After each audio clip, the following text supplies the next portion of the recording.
বছরের পর বছর ধরে অন্তহীন অপেক্ষার যেন অবসান ঘটতে চলেছে এবার। ক্রমশ খুলছে রহস্যের জট। অবশেষে ঘটনার ১৩ বছর পরে সাংবাদিক দম্পতি সাগর রুনি হত্যা মামলার তদন্ত শেষ হতে পারে বলে আভাস পাওয়া গেছে।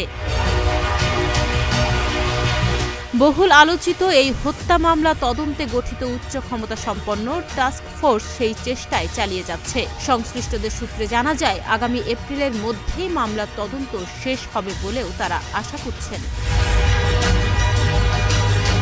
র্যাবের কাছ থেকে তদন্তের দায়িত্ব তুলে নিয়ে দেয়া হয়েছিল টাস্ক ফোর্সকে, যেখানে সম্পৃক্ত রয়েছে police bureau of investigation PBI. গত মঙ্গলবার এই মামলার বাদী ও পিবিআই সূত্র থেকে এসব তথ্য জানা যায়। শুধু তাই নয়, তদন্ত সংস্থাগুলোর অনুসন্ধানে এ হত্যাকাণ্ডের অনেক রহস্যের জট খুলতে শুরু করেছে। নাটকীয় মোড় নিচ্ছে তদন্তের গতিপথ। সাগর রুনি হত্যাকাণ্ডে দেশের শীর্ষস্থানীয় শিল্পগোষ্ঠী সামিট গ্রুপের জড়িত থাকার কথা প্রাথমিকভাবে জানতে পেরেছে তারা।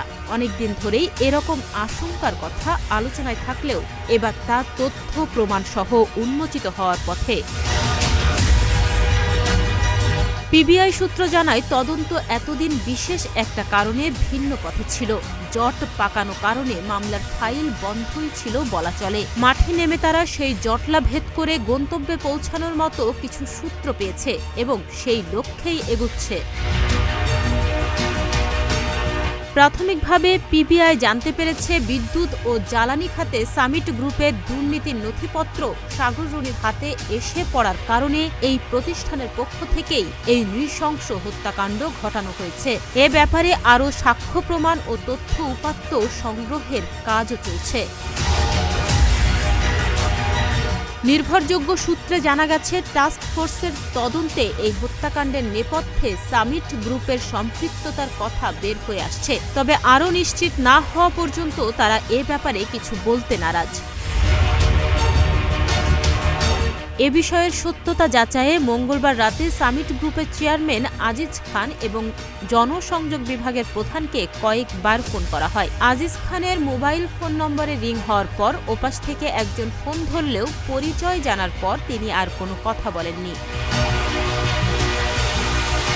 এর আগে ২০১২ সালের ১১ ফেব্রুয়ারি মাছরাঙা টেলিভিশনের বার্তা সম্পাদক সাগর সরোয়ার ও এটিএন বাংলার জ্যেষ্ঠ প্রতিবেদক মেহেরুন রুনি দম্পতি রাজধানীর পশ্চিম রাজাবাজারের বাসায় খুন হন।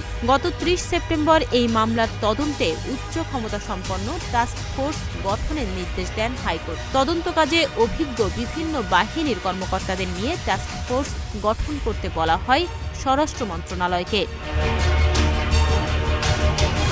এদিকে সাগর রুনির একমাত্র সন্তান মেঘ কার কাছে থাকবে তা নিয়ে দুই পরিবারের মধ্যে আইনি লড়াই চলছিল। সেই জটিলতাও এবার শেষ হয়েছে। গত ১৬ জুন মেঘ ১৮ পেরিয়ে ১৯ বছরে পা দিয়েছে।